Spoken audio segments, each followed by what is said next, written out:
what I'm saying here, culture for me is how people make meaning. And everybody, to be human, is to make meaning. You have to make sense of your life. You have to find something that shapes your values and expresses that. And so you can see it and so you can share it with other people.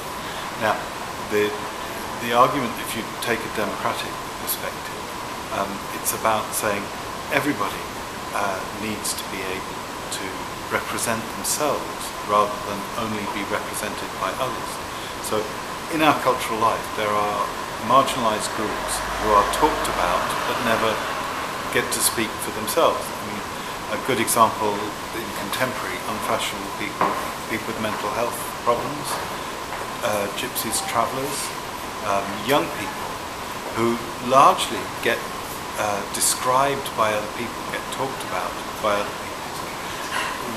The issue here is about extending cultural democracy so that people can represent themselves.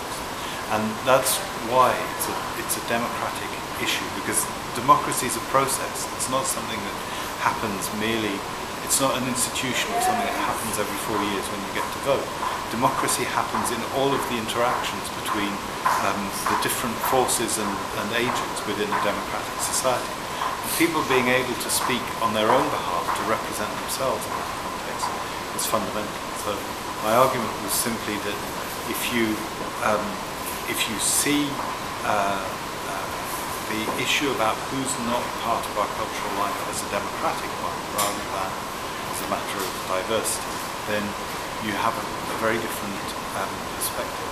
And you can take it back to the Universal Declaration of Human Rights, Article 27, which guarantees everybody the right to participate in the cultural life of their society and to enjoy the arts. Now, all of our societies, all our governments have signed up to that. All we need to be doing is asking them to fulfill it and to strengthen the way in which democracy is, because that's what they want.